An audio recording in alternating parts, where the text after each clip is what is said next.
મહીસાગર જિલ્લાના સંતરામપુર ખાતે આમ આદમી પાર્ટીના ધારાસભ્ય ચૈતર વસાવાના અધ્યક્ષસ્થાને ગુજરાત જોડો જનસભામાં જંગી જનમેદની ઉમટી પડી।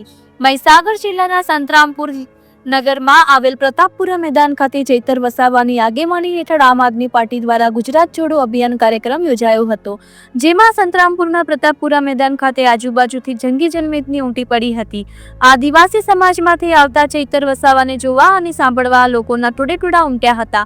સવારે 11 વાગ્યાનો કાર્યક્રમ હોવાથી લોકો ચૈતર વસાવાની રાહ જોઈ બેસી રહ્યા અને ચૈતર વસાવાના અનેક કાર્યક્રમો હોવાના કારણે 32 કલાકે સભા મંડપ આવી પહોંચ્યા હતા।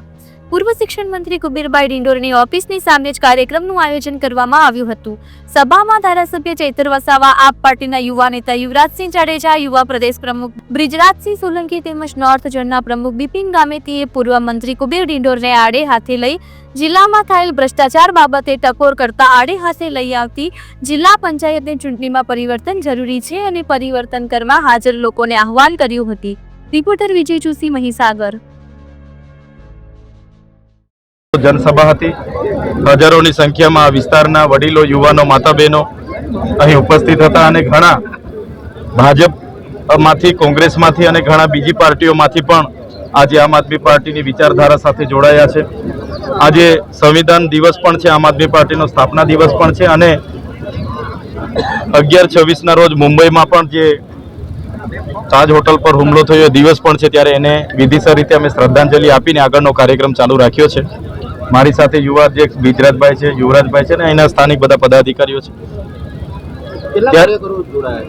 આજની સભામાં તમે જોયું હશે, આ મહીસાગર જિલ્લો એટલે આખા ગુજરાતમાં નલ સે જલ કૌભાંડનો એપી સેન્ટર।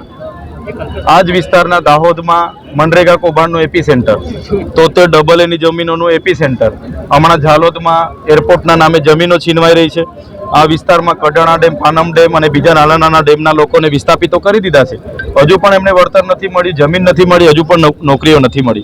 साथे आ ज्यां आपणे ऊभा छे ए संतरामपुरथी ए नगरपालिकाना केटलाक आगेवानो हमणां रजूआत करवा माटे आव्या हता के गटर लाइनना कामो नथी थता, स्वच्छताना कामो नथी थता, रोड रस्ताना कामो नथी थता अने एक नानुं काम करावा माटे पण लोकोए टकावारी आपवी पड़े छे। भ्रष्टाचार एटलो बधो छे त्यारे अमे आ तमाम लोकोने आह्वान कर्युं छे। आम आदमी पार्टी में आवनारा दिवसों में तमाम युवाओं, वडीलो, आगेवानो आवशे, जोड़ाशे अने आवनारी तालुका जिल्ला पंचायत हशे, आवनारी नगरपालिका हशे, अमे मजबूताईथी अहींया लड़वाना छे अने अमने आ विस्तारनी जनतानो जे अमने सहकार मळे छे, आजे तमे भीड़ जोई हशे, एमणे बधाए ज अमने कीधुं के परिवर्तन लाववुं छे। मने पूरेपूरो विश्वास छे के महीसागर जिल्लानी तमाम तालुका पंचायतो, नगरपालिका अने जिल्ला पंचायत આવનારા દિવસોમાં આમ આદમી પાર્ટીની બનવા જઈ રહી છે। અહીંના પ્રભારી મંત્રી છે પીસી બરંડા દ્વારા એક નિવેદન આપવામાં આવ્યું હતું કે અમારે થોડો દારૂ ચાલુ રાખવો જોઈએ, એ બાબતે આપનું શું કહેવું છે? તમે જોયું હશે, આદિવાસી સમાજમાંથી જેને પણ મંત્રીમંડળમાં લેવામાં આવે છે એનું તો કોઈ ચાલતું નથી। કુબેરભાઈ ડિંડોર જ્યારે શિક્ષણ મંત્રી, આદિજાતિ મંત્રી હતા, એમના કાર્યકાળ દરમિયાન 28/10/2024 ના રોજ આદિજાતિ વિદ્યાર્થીઓને જે પોસ્ટ મેટ્રિક શિષ્યવૃત્તિ મળતી હતી એ બંધ કરી દીધી છે। શિક્ષકોની ભરતી એમના કાર્યકાળ દરમિયાન થઈ નથી, શાળાઓના ઓરડાઓ એમણે કર્યા નથી। ત્યારે મંત્રીઓ શું કરવાનું છે કરવાની જગ્યાએ બેફામ નિવેદનો કરે, ગેરવ્યાજબી છે। એ મંત્રીએ એમણે પણ સ્વીકાર્યું કે અહીંયા દારૂ મળે છે। ગુજરાત સરકાર જે પણ એમના હરસંઘવી કહેતા હોય કે દારૂબંધી છે, પણ એમના પીસી બરંડા જે મંત્રી છે એમણે કીધું કે ભાઈ દારૂ વેચાય છે અને વેચાવવો જ જોઈએ, લોકોએ પીવું જ જોઈએ। તો આ એમની મંત્રીઓની માનસિકતા છે, એમની સરકારની માનસિકતા છે, એ છતી થઈ છે। હું આગળ પણ તમને કદાચ ખબર હશે, 2024ની લોકસભામાં મારું નામ ઇન્ડિયા ગઠબંધનમાં જાહેર થયું। 4 વખત એમના પ્રદેશના નેતાઓના માણસો મને લઈ ગયા, એમની સાથે ટેબલ ટુ ટેબલ બેસાડ્યા અને ભાજપમાંથી લોકસભા લડો એવું ખૂબ દબાણ નાખવામાં આવ્યું। મને જેલમાં પણ મારા પરિવાર સાથે 90 દિવસ રહેવું પડ્યું। છૂટીને અમે કીધું કે અમે તો લડવાવાળા લોકો છે ને અમે લડ્યા। ભલે હું 86,000 मतथी ભરૂચ લોકસભા હારી ગયો, પણ મને વગર પૈસે, વગર દારૂએ, એકલા દમ પર કોંગ્રેસનો સહકાર મને નહીં મળ્યો, છતાં મને 5,22,000 મત ત્યાંથી મળેલા।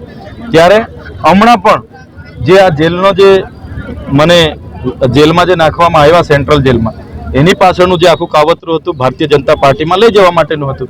વડાપ્રધાન શ્રી ડેડિયાપાડામાં પહેલા 30 ને 31 2 દિવસ કેવડિયામાં હતા ને એની બાજુમાં જ 15 તારીખે મારા ત્યાં ડેડિયાપાડામાં આવ્યા। ભાજપના કેટલાક પ્રદેશના નેતાઓએ વડાપ્રધાન શ્રીને ગેરમાર્ગે દોર્યા કે ત્યાં ચૈતર વસાવા છે, આપણે તમારા હસ્તે અમારે જોડવાના છે। અને અમારા પર ખૂબ દબાણ બનાવવામાં જેલોની ધમકીઓ મળી, પણ અમે ક્યારે ભારતીય જનતા પાર્ટીમાં જોડાવાના નથી. અમે આમ આદમી પાર્ટીમાં છે અને યુવાઓને આવનારા દિવસોમાં આમ આદમી પાર્ટીમાં અમે તક આપવાના છે. અને આમ આદમી પાર્ટી એક એવી પાર્ટી છે તમામ વર્ગને લઈને ચાલે છે, કર્મચારી હોય, યુવા હોય, ખેડૂત હોય, બધા માટે લડે છે. અને આવનારા દિવસોમાં ગુજરાતમાં જો કોઈ પરિવર્તન લાવશે તો એ આમ આદમી પાર્ટી લાવવાની છે. જિગ્નેશ મેવાણીને આપણે સમર્થન જાહેર કર્યું છે, એ બાબતે શું કહેવાય? વાત તો બિલકુલ સાચી જ છે. દારૂબંધીના અમે કરોડો રૂપિયાના ખર્ચાઓ થાય છે. દારૂબંધી ક્યાં છે? આજે તો દારૂ બેફામ મળે છે. મેં પોતે ભરૂચના એસપીને 35 જેટલા વિડીયો આપ્યા હતા. પોલીસ હપ્તા લેવા જાય એના વિડીયો મેં આપ્યા હતા. અને જે આવકાર ફાર્મામાં 5000 કરોડનું દિલ્હી પોલીસે ડ્રગ્સ પકડ્યું, એ કંપની આજે ચાલુ છે. 2400 કરોડનું જેમનું ડ્રગ્સ પકડાયું, 1 વર્ષ થઈ. ઇમ્યુનિટી કંપની આજે ફરી ચાલુ થઈ ગઈ. સાયકામાં 1383 કરોડનું ડ્રગ્સ પકડાયું, એ કંપની ફરી ચાલુ થઈ ગઈ. તો આટલું મોટું ડ્રગ્સ પકડાય છે, કંપનીઓ પાછી કેમ ચાલુ થઈ જાય છે? કોના આશીર્વાદથી?